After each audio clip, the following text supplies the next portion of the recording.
Hello and welcome everyone, Lionheart here, and today I'm taking a look at the Elgato Stream Deck. Elgato very kindly sent this over to me a few weeks ago, and since then I've been having a good old play with it, seeing if it helps enhance my content creation and live streaming capabilities. While it is aimed at content creators and streamers, I wouldn't completely rule it out for its usefulness and customization for other users. If you don't have enough macro keys on your keyboard or mouse and you're looking for a very customizable keypad, then this may well be for you as well. The Stream Deck features 15 customizable LCD keys for a total combination of up to 210 actions that can all be programmed in. The Stream Deck also comes with an adjustable stand, which I found useful, although I preferred having either flat on my desk or on the lowest height setting on the stand when I'm using it. One thing I would have preferred would have been for a detachable and longer cable. The built-in USB cable isn't as long as I'd have liked, but that is remedied by an extension cable if you need a little bit longer, so no real issue there. Overall, the Stream Deck has been a delight to use. The keys are quiet and springy when pressed, and all the LCD key panels are nice and bright, and the software is very easy to use, and I'll show you that in a moment. But first, let's take a look at how I've set up my Stream Deck.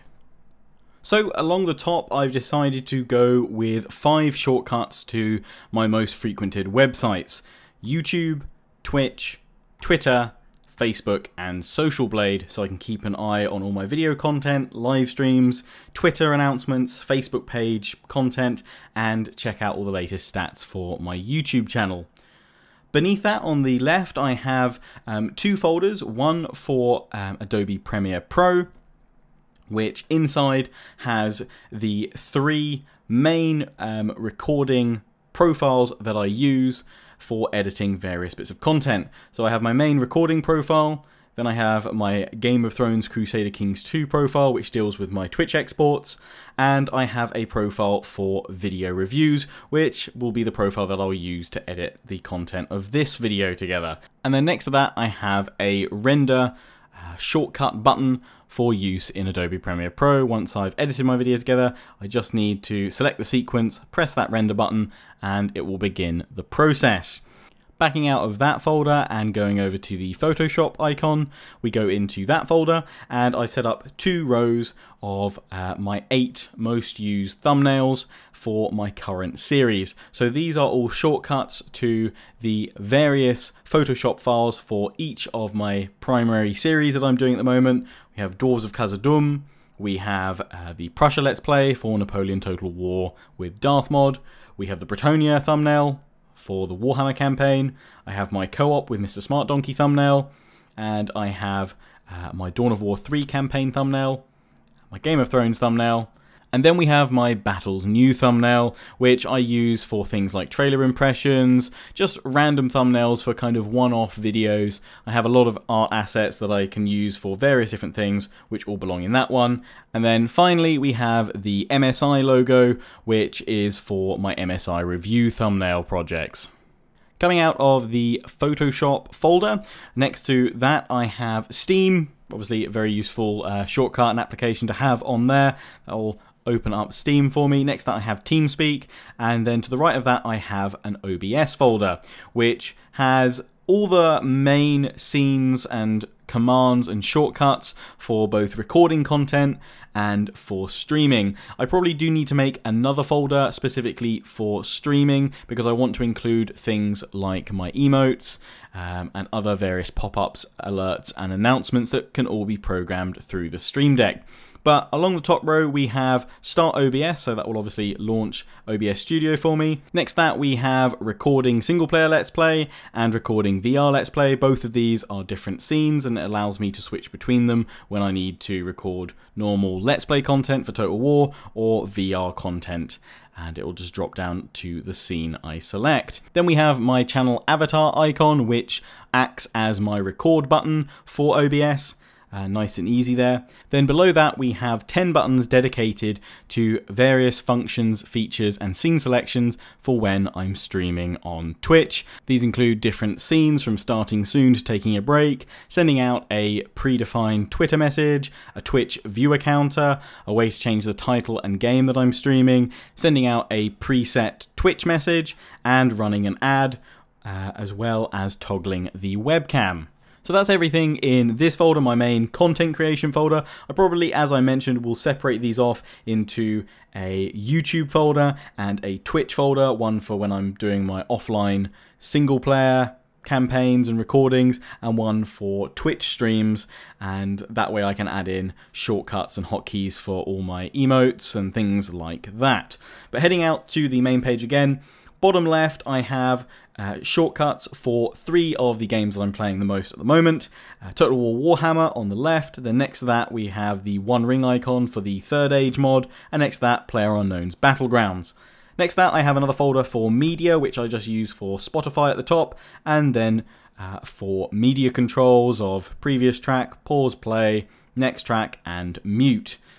Back out of that one, and then onto the final folder at the bottom right, a gaming folder, which I saw someone else try this out with their Stream Deck, and I wanted to give it a go. I was trying it out in PlayerUnknown's Battlegrounds the other night, and actually it doesn't work too badly. And if you'd like me to do a separate video on this and try out some other combinations and stuff, then let me know. But basically I've set up a WASD, crouch and fire mode buttons to use this rather than my full keyboard when I was playing PlayerUnknown's Battlegrounds the other night. I still had my keyboard handy in case I needed it, but for the most part it worked pretty well. Obviously these LCD keys are no replacement for a mechanical keyboard, but if you don't mind trying out the keys on here, it was actually quite a fun experience, especially for kind of freeing up my desk space while I was playing some games. Let's briefly take a look at the software, and then we'll wrap this review up for now.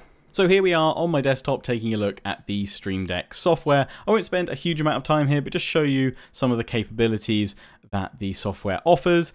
But as I said, overall it's very easy to use. It's literally click and drag.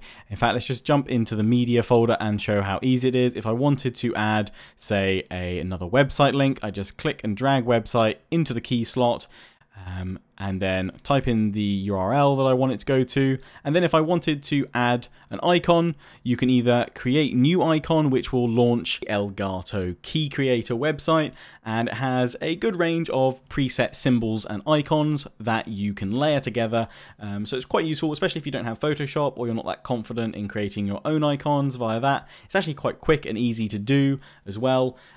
So you can do that, or you can just drag and drop an image, an icon that you've already got in a folder, and there you go. So yeah, nice and easy, and we can just delete it like so.